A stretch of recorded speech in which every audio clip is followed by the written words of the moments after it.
Welcome to Truth and Justice with Vivian King. Thank you for tuning in. We have another interesting story planned for you tonight.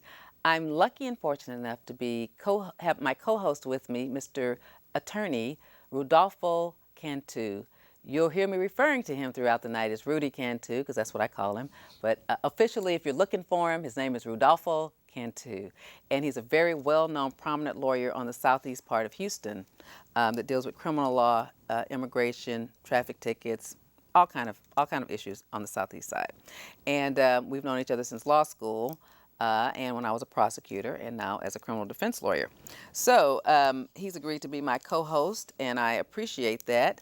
In the studio tonight, we have Mr. Louis Garcia, and he's a citizen who watches the show and just is very frustrated about some things that have happened to him and his family concerning the criminal justice system. He was gracious enough to agree to come on the show just last night, so he's not really prepared. And, it's not planned or anything. It's not scripted. We had a cancellation, and he called my office for some services, and I just asked him to tell his story because it's very interesting. So he has a situation with his daughter who was unfortunately was raped by a neighbor, and he'll tell you about that story, and then how his wife, his daughter's mother, is now incarcerated in jail, held without bond. So with that background, Mr. Garcia, please either look at me or the camera and tell your story, please. Okay, thank you for having me, Ms. King. My name's Louis Garcia, and my story started February 27th. This year? This year. I was coming home from work, and when I got to my house, I saw police cars, more than one, and to me it was like a scene from police story that that shows on TV. So I couldn't get to my driveway, so I had to park about 40 feet away. And as I was walking towards the house, because my younger girl, Cheyenne, and a friend of hers were on the porch. And as I said, as I was walking, I happened to turn to my right, and I seen the mother in the back seat. And I'm like... So your wife, Cheyenne's mother's in the back of the police car? Yeah. Okay. And so instead of proceeding towards the house, I'm talking to the officer. I said, well, what happened there? Why is she in the back? I mean, what's going on? So he didn't go into great detail in regards to what happened. The only thing he told me that she was being charged with aggravated battery. Again, he didn't go into great detail. And so he was on the phone talking to me. He was on the phone talking to the DA downtown. Now, was he on his, talking through like a dispatch phone, or was it like a cell phone? Cell phone. And was he sitting in his patrol car or outside? Outside. Outside the patrol car. So you were able to walk up to the officer? Yes. Okay. And that's the same officer who has your wife in the back of the patrol car? Yes, ma'am. Now, do you see your wife acting belligerent or acting any kind of way, or is she just acting, or she's just sitting there crying? And what do you see her doing? I see her in a daze. Is it night or day? It's day. It's 5 o'clock in the afternoon. Okay. She's in a daze because she's an alcoholic. Okay. And she's bipolar. And when she's not on medication to keep her stable, her next alternative is alcohol. And she hadn't been taking her medicine? And she hadn't been taking her medicine. Why not? Why wasn't she? Well, that's a good question. Did she have the medicine to take, or could she ran not out. afford it? She ran out. Okay. Okay. And this group that's located right there on Lawndale and Dismute, the gentleman that runs the group, his name is Christopher Gage. She had been attending that group. Is it MHMRA or what kind of group is it? It's a group for, I don't really know. It's like a rehab where they treat people that are, Are they for bipolar or alcoholism or yeah, everything? for those. Is it just something you do on your own that's free to the public with like a Lone Star card, or is it just free to, Well, or do you pay for it? no, you don't pay for it. Okay. So it's free, you know, Or a member of the group. if you're a member of the group. Now, do you get your does she get her medicines through that group? Well, Mr. Gage there, because I stopped in there and I told him what had happened to her. You know, and he's like, "Oh my God." You skipping ahead of us. Let's stay with that day. Okay. Well, that day, you know, it all started with those people across the street. Okay. Now this is what you're hearing because you weren't there, right? I wasn't there. I got there at the end. Right. So when you start talking about the people across the street, who told you what happened? My daughter. Okay. So your daughter was there. Cheyenne was there. Yeah, Cheyenne was there. Okay.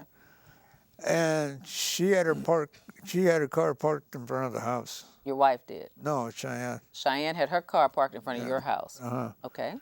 And these kids were playing basketball with a basketball court that they erected.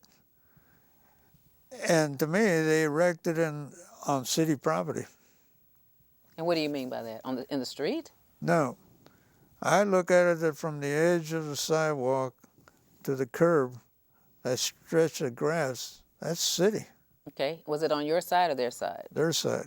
Across the street from you. Yes. Okay. And from what Cheyenne told me, is that they hit her car numerous times. With what? With the ball. Okay. And Cheyenne told him, "Hey, stop.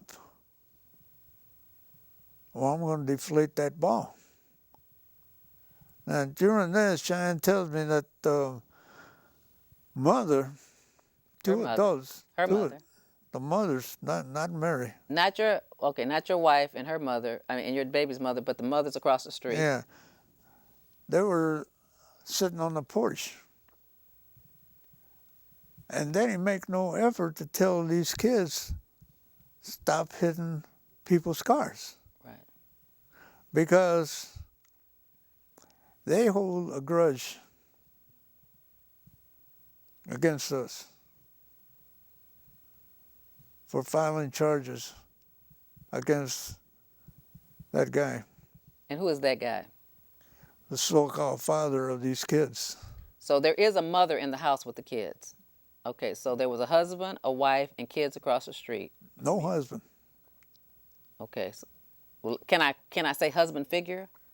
I mean, you're talking about like at the courthouse, but I'm just saying he was a man that lived in the house, right? He was a man, but he no longer lives in the house. Right, okay, but you're saying he's holding a grudge, and I want the viewers to understand that there was a man living across the street that, is he the wife of the ladies who were sitting on the porch that didn't tell the kids to stop with the basketball? That's what I'm trying to understand. Yes. Okay. Yes. So there was a family unit there, a man, a woman, and some children. Is that correct? I have to correct you. There was no man there, just two women. Okay. So it was no man there when you Not got on that day. Not on that day. Not on that day, but there was a man before. Before. Okay. That's what we're trying to understand. Yeah, we want to say when you say he's holding a grudge against the man across the street that did something to your daughter, we want to let them understand that the grudge is coming from there was a man in the house in the past, in 2011. There was a woman in the house. She had children. There was a family unit. There was a family unit. And right. and part of that family unit was a man across the street from you who raped your daughter. Right. And he went to prison for that. Right. And because he went to prison for that, now it's just a woman and children, right? Well, there's three families living in there. 3 families living in the house, but somebody's related to the man that raped your daughter. Right. Okay, and that's what I want to get to. Right. Is there a wife at the house across the street Right. and children Right. related to the people to the man who raped your daughter? Right. Okay, so they hold a grudge because in 2011, your daughter, who was 14 at the time, Cheyenne, the same Yeah, person, accused the father of a man of raping your daughter, Right. and he went to prison for that. I can't say he went to prison because, like I was talking to Mr. Cantu, it's like he got slapped on the wrist. Like Okay, what kind of punishment did he receive? nothing satisfactory to my I didn't ask you that. What did the DA tell you the punishment was for him? 2 years. Okay, so he got 2 years in prison. Right. Okay, and he doesn't live there now. Not now. And did he go to prison for sexual assault of a child or indecency with a child? Do you know what it was called? It was enticing a child. Enticing a minor. Yeah, minor. Do you know if he has to register as a sex offender? I don't know because he's an illegal. That doesn't matter, does it? If you're illegal, I mean, if you got convicted, you still got to register as a sex offender. Well, I don't know about that. I know that we were told that he's going to be deported. Okay. So he's undocumented, correct? Right. He's been deported twice, so this would make third time. Okay, so when he assaulted your daughter, he was given 2 years TDC and deported, as far as you know. Well, he's still in prison. Okay, so he is in prison. Yes. Okay, so he's in prison now, and when he gets out, he'll be deported. And whether he comes back or not, we don't know because we're not at that part of the story or our lives, right? Right. But right now, he's Right. in prison. Yes. And I want the viewers to understand that your daughter, Cheyenne, who was 14, now 18, but Right. at 14, told it on the man across the street for being sexual with her in Right. some way. And he went to prison. And so the people across the street hold a grudge. They don't like you. And they don't don't. like your family. Y'all still live across the street from each other. I'm not going to move. Right. Is this what side of town? Is this the southeast part of Houston? It's right off of, like I was telling Mr. Cantu, it's right off, bordered by Wayside and Dismuke. I don't know if you're familiar with I'm not that. familiar with that, but maybe he is.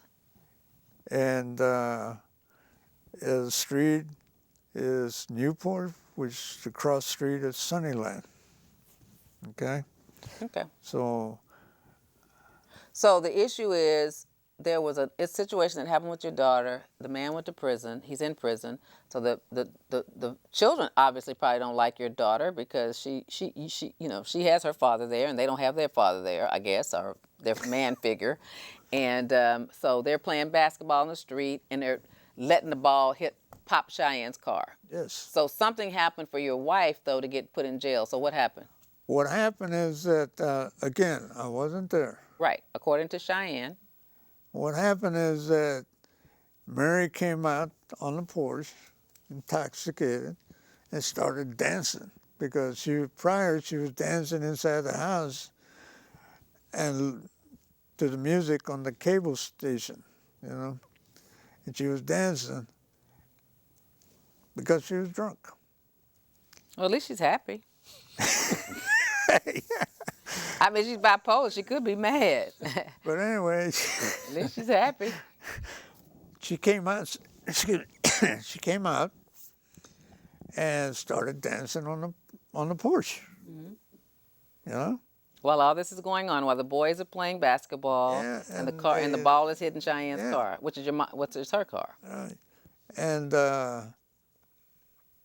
Cheyenne had to go pick up my older girl at her job downtown because my older girl's vehicle is not running right now. So she left. But before she left, she put Mary inside the house and shut the door. But there's a gap there that I don't know about, and Cheyenne doesn't know about. If Mary came outside again. The only thing is, like I said, when I got there were, Jesus Christ, 4 or 5 squad cars on the street. Do you know at this time who called the police? Cheyenne tells me it was those people across the street. But Cheyenne wasn't there, Cheyenne wasn't there. so that's what she thinks. She doesn't know. Because Cheyenne had made a remark saying that I will deflate that ball. Well, do you think Cheyenne, was she there when you came and your mom and her mother was in the car? Had she made it back from picking up your other daughter? Cheyenne was there. Okay. My other girl, Marissa, she gets all nervous and everything, you know. And so she was inside, you know.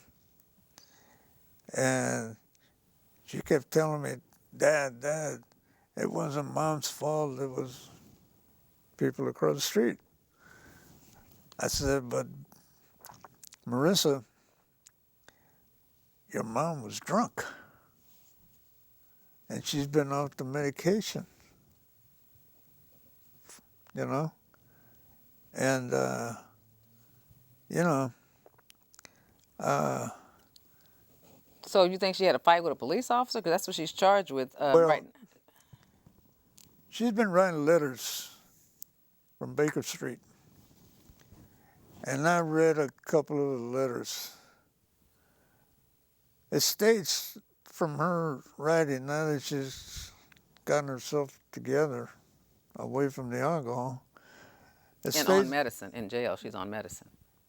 She should Oh, be. they give her medicine now? They give you medicine in jail. Oh, okay. Well, anyway, They should. she states in the letters that she was at the table preparing to make a sandwich because she had been drinking and not eating. So she had a knife at the table to get the mustard on the bread and so on. And when she turned around, that police officer was inside my house. Now, there was no search warrant or arrest warrant for her.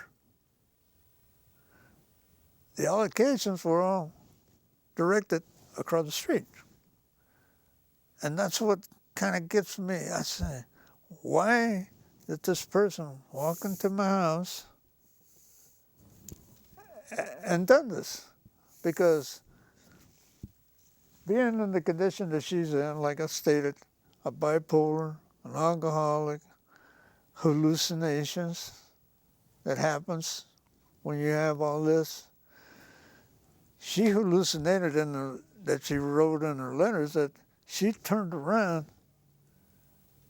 saw this blue figure of a person, and saw that that person was a demon.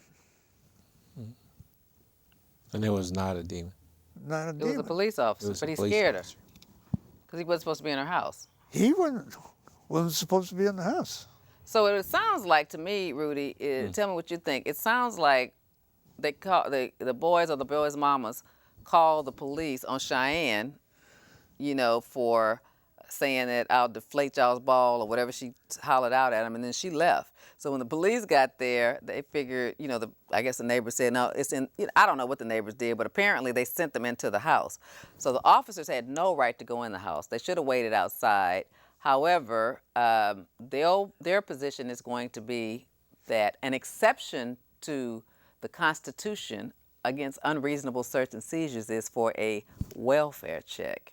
So they can break into your house illegally if they're going to check on the welfare of someone inside the house. So I would imagine that that's what they were going to say, but what a lawyer would have to do in a case like this is get the 911 tape, find out what it said, and did the police officer's conduct warrant whatever the complaint was on the 911 call. Because clearly, once the officers arrived, if they said that Cheyenne was doing anything or saying anything and she was the one in that car, she probably was not there when the officers got there. That she was probably drove up when they got there. Yeah. And so she wasn't there. So for them to go inside your house, I think is unreasonable search and seizure. I just don't think it was reasonable for them to go in, because if they described who was doing what, it should have just been about Cheyenne and not the mother outside dancing, unless the 911 tape says the mother and the daughter are threatening to attack us. We don't know what it says. And so the lawyer, I guess she has a court-appointed lawyer? Yes, ma'am. And so I would imagine that the lawyer has to get the 911 tape and see what was reported to see if the officer's conduct matched what was reported. what was reported on 911. But there will be another element. It'll be the 911, and then it'll also be when they come to a scene and there's supposed to be some people there and they're not there, they should then go across the street and talk to the people who called and say, what happened? Why did y'all call? It doesn't look like there's any disturbance going on. And then they might be acting on what they said happened at that point. So those are the two things that matter in terms of, and they could have said, the lady across the street had a knife on us, or she threatened to shoot us, and she ran back in the house. I'm just saying, that's the kind of thing. And if they said that, I don't believe the police officers should still go inside your house, but in their minds, they're going to think it was the right thing to do to follow up. Because I think it's very dangerous to walk into somebody's house. But usually they do the shooting when they walk in your house, as you see with people getting shot all the time, and particularly bipolar people, because bipolar and ill people don't react the same as normal people do when police come in. Right. I mean, it throws their mania out of control. Right. And so it's no telling what she did when they walked in and she saw these blue devils, because whatever it was, she knew it wasn't. They weren't invited in her house. From her letters, she states that. And they do read her letters, by the way. Yeah. So from her and they letter- give them to the DA. So whatever she's put in that letter, they have it. From her letters, she states that there was only one officer, Ramos, that came inside the house. But How does she know his name? Because she saw the police report? I believe so that my Cheyenne asked the policeman. Because that is who it is. It's Ramos. There's a no contact order with a person by the name of, with the first initial J, last name Ramos. So that is the officer. Ramos. But anyway, there's been other incidents with Mary. And a police officer that had been there 3 times to answer the call has been Officer Peters. Officer Peters walks into my house, because I'm there, I let him in, and he says, okay, where's the problem? I said, the problem's in the back room, he's drinking. And she's acting wild and crazy, because she's been off the medication. Officer Peters, to me, has been trained more in handling people With mental illness. with mental illness. And they're supposed to be doing that now. There's supposed to be more officers Officer trained. Peters, goes over there with no altercation with Mary, grabs her by the arm and says, come on, Mary, I'm going to take you to a place that can help you. And winds up at Ben Top Mental Hospice Unit. Uh-huh. And they keep her there for 2 weeks until they get her Stabilized. So I'm looking at this, I say, why is Officer Peters trained better than this guy? Yeah, all of them are not changing mental health. That's something that they're starting to do more. The Sheriff's Department and HPD, and I'm sure yours was HPD, but they're being trained now to have a few first responders that are kind of cross-trained, like the police officers, but they've had the mental health training and some medical training, so that group goes. But the problem is, see, when you called, you told them she was mental because you called on her, right? But when Officer Peters came, the problem is the neighbors called. And so the neighbors are not saying, is somebody mental? They have to know that in the dispatch call, in the 911 call, that someone's off their meds or they have psychiatric, and they now have a unit that they can send for that. I can't say that those units are 24 hours a day. They could just be on the day shift or the night shift, but there's like 4 shifts. So I don't know but I know that because I've worked with a lot of I do a lot of community service, community concerned citizen forums, and that's been a complaint ever since that Robbie Tolan was shot in Bel Air. I mean, it's been a concern for 5 or 6 years. So they've been working with having first responders, police officers, if they know on the 911 that they're mental, they're not a lot of them, but there are just a few of them that they've trained to go to make those calls, and they are equipped to take them to Ben Taub. They've been told to do that. Don't take them to jail. Don't start no fight with them or take them in for assault or anything like. It has to be mental health. Well, Officer Peters is one of those. Because right, but I'm just saying the reason why she didn't get that kind of care in answering your question is because the neighbors called, and the neighbors are just saying that we have neighbors harassing us. They're not saying that she's mental and she's bipolar and she's off her medicine, like you would have said. You see what I'm saying? Right. And see, that tells dispatch who to dispatch. But that's not the kind of call they got. So when she got there with those guys, they did not proceed with caution. Now, I was told on one of the community forums I've been on that they were going to try to start marking people's houses. So even if somebody else called, they would know by the address. But apparently that didn't happen, because if it had happened, then they would have known. They would have sent the right people there.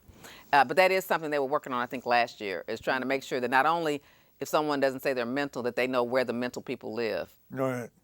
So that's something they are working on. So I can give the City of Houston Police Department credit for that. They're trying. So, so what's next? I mean, does she have a lawyer, a court-appointed lawyer? What's going on? She has a court-appointed lawyer. I was going to bring his name, but it's such a rush, you know. Right. Because you were nice enough to come right after work. But The attorney is Kyle Johnson. That's who was appointed to represent. is he? I mean, I can't really say anything negative about another lawyer, but if it's the Kyle Johnson I'm thinking about, he's very competent. Have you had an opportunity to talk to him? no, ma'am. Have you called him? No. My daughter Cheyenne has been communicating with him. Okay, cool. As long as somebody, and let me tell you this, it's best to have one family member communicate, because you're doing good to get a phone call and a response. So if a whole bunch of people call, that throws a lawyer off. Okay, well, if Cheyenne is called, I'm sure she's told him that she has mental issues. Yes. And if they tell him that in the jail, they put them on their meds. Oh. So I'm just letting you know that they do that in the Harris County Jail. Because she wrote one letter that stating that she was thinking of committing suicide. Did you call the jail on that? Did y'all call the lawyer? I think Cheyenne, they can put them on suicide watch. They did. They put on suicide. Okay, Yeah, cool. they did. Yeah, the jail is equipped for it. They did. 1200 Baker is equipped for that's the hospital jail, but that's where all the women are. But if men have health problems, they're in that 1200 Baker, because that's the hospital. That's where the medical people are. They're not at 701 jail or down the street at 1301 Baker. So she's at the right place. So Rudy Cantu, lawyer extraordinaire, what do you think about this situation, how it was handled? Well, there's still a lot of questions that haven't been answered, of course. I know. How would you investigate this? What's your thinking from a different point of view? I'd probably need more information to be able to get kind of like I was saying, like need the police report, need the 911. Cheyenne's not here. He wasn't there. We don't know what the neighbors said. All we know, mom's arrested, and it seems like another miscommunication. You know what I mean? With the police and the mentally ill. And apparently they don't know the history. So tell us about Cheyenne's case. How did that happen? And how did you find out? I'm just trying to figure out, how would a grown man across the street with a family get involved with your daughter? That's a question I was asking myself after my older girl, Marissa, told me about it. So do you think they were kind of like going together or something? No. But how would Marissa know? And why didn't she tell her dad? Because Cheyenne was scared to tell me about it, because she didn't know how I would react. Yeah, I can see that. I can see being scared to I tell mean, my dad. I'm not going to take it lightly. Yeah, scared you might go over there and I'm shoot not him. going to take it lightly. Right. did she hang around with the man's children? How did it start? How did the relationship start? This whole thing started around the holidays of that year. 2011, correct? Yeah. The gifts and everything. There were a couple of board games that were given to Julie. Who's Julie? A friend of Cheyenne's. But she has nothing to do with the house across the street? No, no. Okay. But anyway, there were numerous board games that were received, that Christmas present. Okay. And at that time, there was communication with the kids, The kids would come in my house. Now, does he have boys or girls across the street? Girls, he had girls. So these are girls? He had one boy, but I don't know if you want to hear the story about that, but he had one boy and 3 girls. So the people who were playing basketball were girls? It's some months. I don't know if he's a son or whatever. All right, but okay. Anyway. So we go, okay, Christmas gifts, board games. Right. He had girls over playing with your girls. Kids, his so-called kids come into my house, and they're rushing him to my house, and I say, you guys be careful. Don't be, falling or bumping. I don't want nobody throwing a lawsuit on me, and. But anyway, they came in there. Cheyenne left with them with all kinds of board games. And I get up and I go to the porch and I say, hey, Cheyenne, Julie, where are you guys going? Oh, we're going to go in their house and there and play with the games. I said, well, behave. You're not in your house. You behave, So it happened that evening. On that day? Yeah. With all those people there? No. The kids, his younger kids, got tired of playing games like kids do. And they were going outside to play kickball or whatever. Well, anyway, Cheyenne was the last one to come down the stairs, and this guy and another friend of his were all high. Off what? Marijuana? Marijuana and cocaine. Okay. And plus drinking. Plus alcohol. And because Cheyenne had a baby at 14. She already had a baby. Yeah. Okay. Elaine, which she's an angel now at 4. But anyway, I look at it that he presumed that he could take advantage of Cheyenne because of having a baby. So she's 14 and he's 40. Yeah. Okay. And I'm like, Don't tell me your opinion. Just tell me what happened. yeah. Well, anyway. According to Cheyenne, what happened? According to Cheyenne, that he locked the door behind the last girl that left the house and kept Cheyenne inside. And Cheyenne wanted to leave, and he wouldn't let her leave. Kept her in there. And he's the one that started it off, and Cheyenne kept fighting him off. And the other guy didn't really get into it, but he did put his hands on her and started kissing her Body. her stomach. The other man did. The other man. What was the daddy that lived there? What was he doing?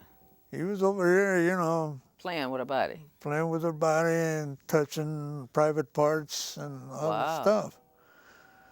And telling her, I'll give you this amount of money if you do this and that and blah, blah, blah.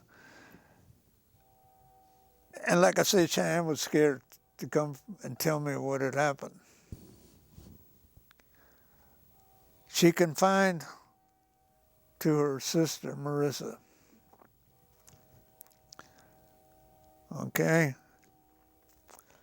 It was March of the following year, and Marissa was working at Best Buy. So I would go pick her up, and we're driving home. And she tells me, Dad, I got something to tell you. Like any dad, first thing that comes to mind, she wants money. Right. She wants money. I didn't tell her that, but that's what I was thinking. So I said, all right, tell me when we get home. Okay. We got home. We sat outside. And she starts telling me. And he happened to be outside. Mm. So my anger showed. I called him. I said, you, all this and that. And he's like, all of a sudden, it's throwing me the bird. Oh, Lord. And I keep on telling him, I said, come on to the street, you so-and-so. And so he went back inside. The wife took him back inside, the so-called wife. I don't know if they're really married or what, but the so-called wife took him back inside. So I was still Hot under the collar. Hold on a second. Caller, thank you for calling Truth and Justice with Vivian King. Do you have a question or comment? Yes, it's a comment. Good evening. My thing is, and I understand, his daughter was 14, but if his daughter was in the house with this man, all right, And his buddy, and they high. and they high, why would it take a year for her to say something? I understand she was 14. She had a child. She knows what was going on. It's not like she was an innocent little girl. Is it possible that she did have consensual sex with them, and then later, a year later, try to lie on this man and said that even though it still would have been statutory, and lied and said that he raped her? Let me just tell you this before the dad says it. First of all, it's 3 months. It's the next year, but it's March, and this happened in December. Okay, so it's 3 months later, the next year. Okay, and let me just tell you this with my experience with rape cases is kids are usually feel like girls, and I was a young girl at one point, feel like maybe I did something. Did I try to come, was I dressed too, women start, just like we do in relationships. I'm sure you've had a relationship with women that they blame themselves. So women, how guys realize women overthink everything. As a young girl, you really overthink everything. And so I'm just telling you that as a young girl, I can see it from a woman's point of view. You might be afraid. You don't want your daddy to kill the guy. Because, every girl knows if I tell my daddy, he going to shoot him. Okay? And they right across the street. So you start feeling responsible for what happened. And you're scared. Even though it happened to you, you feel like I'll just take it as a woman or a young woman or a teenager because I don't want my daddy to get in trouble because maybe I did something. So I'm just telling you that girls go through all those changes. I'm just saying. It's possible. And that's it's why possible. I think, listen to me, I'm just saying that's probably why she told her sister, because you can tell your big sister stuff without her judging you or thinking just like you're thinking. Maybe she did something. Maybe it didn't really happen that way. Maybe it was consensual. I'm just saying those kind of things cross your mind because you're right. It could be consensual. She just had a baby. She's just had a baby, so it could have been, so I'm saying she's afraid to say. From a girl standpoint, you don't know what's the story is, but I'm just telling you, most girls don't react like you think they should react. And in fact, I've taught my daughter, who's 18, if somebody, when she was a young girl, because girls don't know how to act, I was misused sexually as a child, okay? But I didn't know what to do. I never told it until I got grown. And most women don't. That's why Oprah got so famous, because women tell stuff 20 and 30 years later, and it was a family member. But I didn't want I didn't want my family to fall out behind it. You see what I'm saying? I understand.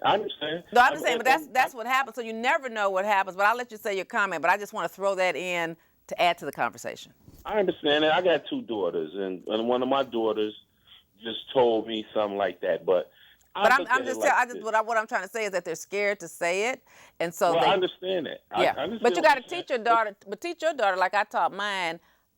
It's wrong. It's not your fault. And as soon as they do it, scream to the top of your lungs and let me go to jail if I'm going to go to jail. But this is the thing.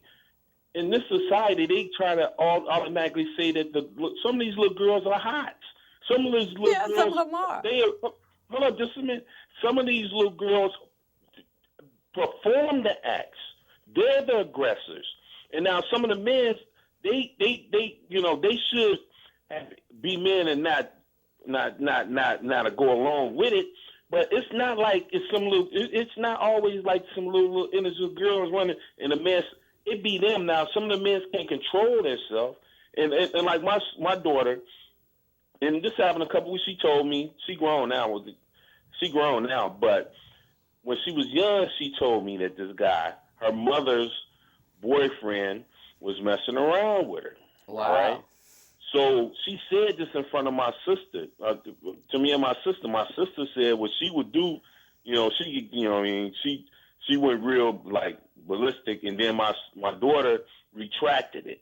Okay? Right, that's what I'm saying. People are afraid of the consequences because they feel like girls always feel that they did something for some. Because this is what the girl, if the girl is telling the truth, what I believe she is, his daughter was telling the truth.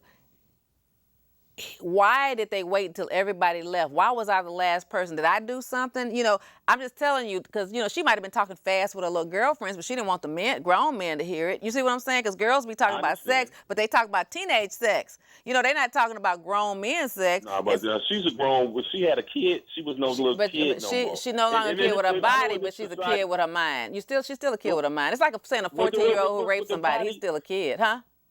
Well, in this society, it's like that. But she was 14. She had a kid, so it wasn't no little naive little girl. She know what sex does, and right? And matter of fact, she know the pleasure of sex. She was no virgin. But I'm not saying that the guys didn't rape her. I'm not saying that.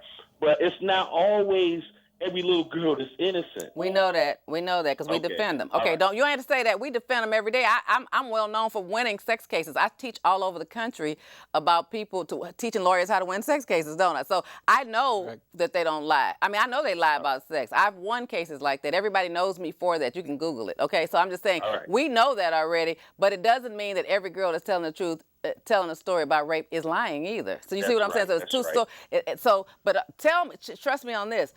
Mr. Garcia is not happy about the sentence the man got. He got 2 years. And let me tell you, I was going to tell Mr. Garcia after he told his story, the reason why he got 2 years is because of just that. When the prosecutor's looking at it, they're thinking, we'd rather have a conviction and give him a little time, because at least he'll be a registered sex offender, or than to try to go to trial and possibly lose. Because once a young girl, 14, gets on the stand and she's had a baby, all the jurors are going to say, you know what, she was probably screwing that guy and she just don't want her daddy to know, or maybe she felt guilty afterwards. And so they know that the DA's office loses cases like that oftentimes to good lawyers like me, because any grown man that screws a little girl, like if I represented the rapist in this case, you think he going to tell me that he raped that girl? I have only had 2 men in my 23 years as a lawyer admit to me that they screwed little girls.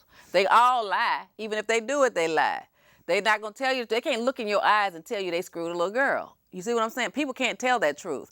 And so I'm just saying, so I'll go to trial thinking my client is innocent, but not quite sure, because they taped the girls by themselves away from their mothers at the Children's Assessment Center on Bolivar in West U. And so the girls get to talk by themselves with just a police lady trained to deal with that, a psychologist, I guess, and or what they have like master's degrees or something, and you get to see how they're reacting with a stranger and how they tell the story. And if they're young enough, they have anatomically correct dolls, because they could be little girls. They can be from little girls all the way up to 18, but little girls don't know sexual parts, and so they have dolls with penises, and so they can role play it. And so when you watch these videos with these little innocent kids that somebody has screwed them because they know too much.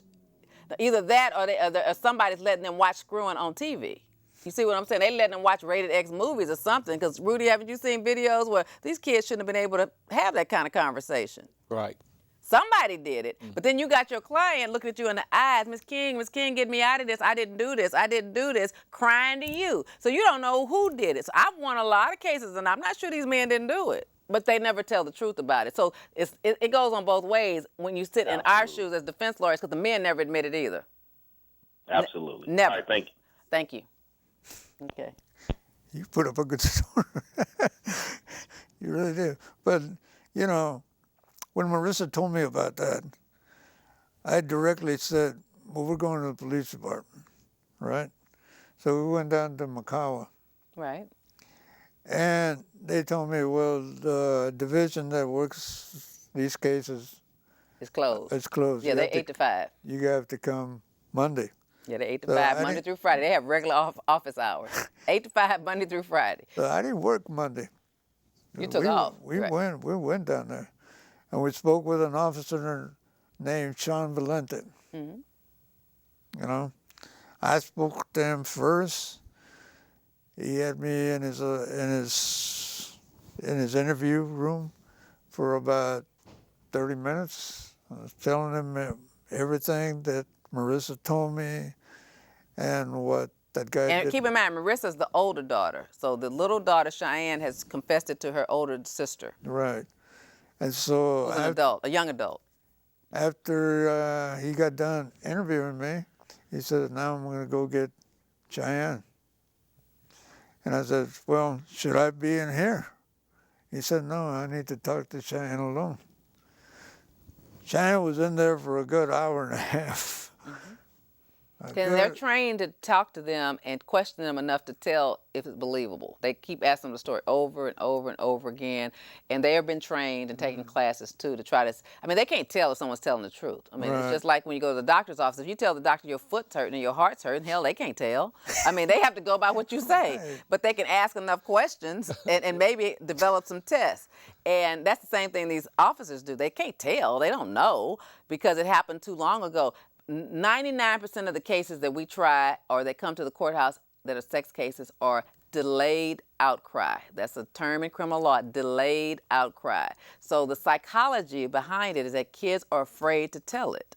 Even little kids who shouldn't be afraid because they know that that's inappropriate. They know that no grown man is, put his penis in them before or on top of their bodies or on their stomachs or something. They know it's wrong. Even if they're 6 years old, they know that that's never happened before, but they're scared to tell it, whether they go in or out. Because most men who do something to you, and it happened to me when I was young, they'll say, don't you tell it. Don't you tell it. They might threaten to hurt them or that it's going to break the family up or, your daddy's going to, it's going to be a problem. So you know that you wanted me to do this to you and don't tell it. Okay, so they all say that. So that's all on the girl. That's a lot of pressure on a little girl and on the teenager. I mean, and just because you've had sex before doesn't mean that this man can get drunk and high and he and his buddy can feel all over you and take advantage of you. But also men know that if a little girl at 14 has had a baby and then you rape her, or you go after her, they know that ain't nobody gonna believe you because you'd already had a baby. You see what I'm saying? So I mean, she was the target that night, right? Because they know she's had a baby and they know it's hard to do anything about that. Well, anyway, like I said, John Valente, he interviewed Cheyenne for a good hour and a half. And when I seen Cheyenne coming down the stairs, I thought she was going to emotionally be. But no, she was calm and collect, And I asked her, baby, are you all right? She said, yeah, Dad. So then John Valente, said, I need to talk to Julie, who was also inside the house. That's a friend. That's a friend. So I said, Julie, go with him, So Julie was only up there for about 30 minutes. Yeah, because she didn't see anything. Because she didn't see nothing. Exactly. She didn't see nothing. So when he came down, he asked me to come back up there with him. And I was asking him all kinds of questions. What's the next step? Where do you go from here? Is this guy going to be arrested? So he said, well, I'm going to have to go and interview this person. Yeah, that's the next step. Well, I was out of work because I got injured. Yes, your finger's broken. And it was in May. I was coming from the doctor from being examined. And I parked my car. And it was coincidental. All of a sudden, Sean Valente is pulling up across the street. And at first, he's knocking on the door and nobody wants to let him in. Finally, the door opens up. And it's that guy's uncle that opens the door. And he lets him in. What's the guy's name? If you remember. Osino. Filberto Castaneda. Mm. Okay. So the uncle lets him in. Mm-hmm. So they were in there Sean Valente was in there for a good long period of time. But I sat on the porch. I wanted to see him, how long he was. If it was going to be one of these in and out things, no, he was in there for quite a while. Finally, when he's getting in his car, all he does is just one of these, and he left. So I kept on him, calling him repeatedly, trying to find out what's the next thing. Kept calling him. I think he got tired of me calling him and calling him. He kept putting me on voicemail. Right. But anyway, I started going to the superior, Sergeant White, calling her, trying to get some answers from her. And she kept putting me off, telling me, well, he's the only one that can answer all your questions and blah, blah, blah. And I said, well, he doesn't seem to be wanting to talk to me because I leave messages on the voicemail, but I don't get no return call. So finally, he did call me. He says, I'm turning this over to the DA downtown. They're the ones that are going to look at the case and decide whether it's going to go to the grand jury or not. Okay. It took quite a while, but something's moving, you know. About a month later, I get a call from a DA downtown saying it was a woman, she wants to interview me and Cheyenne if we could come down there. And I said, sure. Took a day off work. This is more important than work. Right. So Cheyenne and I were driving downtown, and so again, I'm trying to calm her down, thinking she was nervous, but Cheyenne's solid like a rock. Mm-hmm. She's solid like a rock. I think it comes from the Native American Indian blood. Is that what she is? Yes. That's what you are? Yeah. The mama too? Yeah. Oh, that's why her name is Holybear? Holybear. I didn't know what. Huh? They're from the Sioux Nation. The Sioux Nation. Okay, I didn't know what Holybear was. I was calling it Holly. It was Holybear. Holybear. They're Okay. from the Black Hills of South Dakota. The Black Hills? South Back Dakota. or black? Black. Black Hills of South Dakota. And like I was telling Mr. Can too, their ancestor is Geronimo. Okay, so she's from Geronimo tribe. Yeah. Well, anyway, I was trying to make sure she was calm and collect when we got downtown and we were walking to the criminal court building. I was talking to her. You okay, baby? You want some gum? You know. Yeah. I was more nervous than she was. But anyway, we got to the floor. We met the lady DA, and she interviewed me first. By yourself? By myself. Mm-hmm. So I'm telling her blah blah blah, all this, and she says okay. And she went and got Cheyenne, took her in there, and again, Cheyenne was in there for a good long period of time. I thought it was a lifetime because I'm looking at my watch. I'm saying, when's my daughter coming out of there, you know? But finally, both of them appear. Cheyenne again is like a rock, strong, you know. Like Geronimo. Yeah, and so He was strong, by the way. I asked the DA, I said, you know, you wanted us to come down here and give our side of a story. Now, did you get a hold of him to come down here? Well, she can't talk to him. Only the police. Oh, really? Right. Because Well, I didn't know as that. soon as he gets arrested, and he's already been arrested when the DA gets it, as soon as he gets arrested, he has a right to counsel.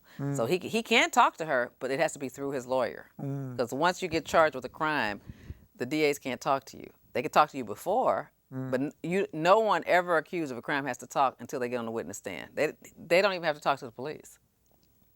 So, but I'm telling you, just like the caller said, one of the reasons why the DAs gave him that light sentence of 2 years was because of her age and because she'd had a baby. And the DAs do not win most of their rape cases just because of what he says, because most people, and especially men, think a woman should react a different way, or they take the man's point of view. She could have been flirting with him, even though it's statutory. Even though 40 years old, you know, even if a 14-year-old comes on to you, it's statutory because you're supposed to be grown and tell him, get away from me acting that way. You know what I'm saying? So it doesn't matter. But the DAs just sometimes think it's just too difficult. I'd rather get a conviction, because the hardest thing about rape cases now is the fact that you got to register for the rest of your life. So the time is not the issue. The issue is you're doing time for the rest of your life, because it's on all the websites. If he moves into a neighborhood and he registers, DPS will, I know he'll be deported, but if he was registering like he's supposed to, like he's an American citizen, DPS sends notices to your house that a sex offender moved into your neighborhood. Mm-hmm. They tell you where, because I get the notices in my neighborhood. I live in 3rd Ward. I get them. So they let you know. So we have 3 minutes. Let me could I touch base on that? Quickly. And then Rudy, you can make some final comments if you have any. On the deportation that he's going to be facing, taken, how does this work? Well, did you say he was already deported twice before? Yes. So he might get transferred over to, you could call ICE, because he could be transferred. Well, normally they just deport him, right, Rudy? And normally, if he's never been deported before, what do? Send him over to Conroe, or what do they do? Or something like that. They send him to a waiting facility so they can have some hearings if they want to see if they have a legal reason to stay in the country, to fight the deportation. But if he's been deported before and come back, if what your information has is true, he can be charged with a federal crime of illegal reentry. And then in that case, if they charge him, then he has to go over to the federal system, and he gets another case. Because you can report that. I mean, if it hadn't been reported, the DA's office doesn't report that to the feds. You would have to report that to the feds. Because when he was caught by the Sherman Police Task Force, they showed me that he had gone to Mexico and got himself a false ID under a different name. Right. They fingerprint him, and they can figure all that out when he's down there. But if you call Officer Sean Valente again and ask him, did you report this to ICE, to Immigration and Naturalization? Well, they don't call him that now, but whatever they call him. Or you can report it to him. You can report him if tell him where he is and tell him that he had come in and asked them to file charges on him for illegal reentry. But someone has to bring that to their attention. But he can be charged again. They're in federal court every day. That's most of what the feds do down there at 515 Rusk is deporting people and charging them with an offense and sentencing them here first before redeporting them for illegal reentry. So what website would I mean, I'm not that great. You just call 411 information and say, may I have the phone number for ICE, the immigration people, and they'll give it to you. We have 30 seconds. The moral to the story tonight is that there is retaliation in communities, and now his wife, who has mental health issues, is in jail because the family across the street was being mean to the girl who got their daddy put in jail, letting the balls hit her car, and things like that. And it just shows we have an imperfect system. Mr. Cantu, do you have something to say? It's really imperfect. Huh? I said, yeah, it is really imperfect. It's really imperfect, isn't it? I mean, this is to be continued. Okay, I'm gonna check with Kyle Johnson is a good lawyer. I'll check with him on it and just make. She's getting her medicine, I'm sure, and then just tell her to fight the case. So she shouldn't take a plea on that one. She really needs to fight the case. I mean, she really needs to go to trial and fight the case because she didn't do anything. And even if she did try to attack the officers, they spooked her. I mean, they were in her house, they spooked her. So, I mean, she had a right to defend her property and herself. So I'm getting the call to wrap up now, and I will. So thank you for watching Truth and Justice with Vivian King. Thank you for being a great fill-in tonight. You did a wonderful job. Thank you very much for having me. Daddy and citizen. I appreciate that. Rudolfo Cantu, thank you again for coming. Thank you for the invitation. Thank you for co-hosting me and sponsoring the show. Rudy is one of our sponsors, helping let me bring this show to you. So thank you very much, and we'll see you next Wednesday when we bring you another show of Truth and Justice with Vivian King.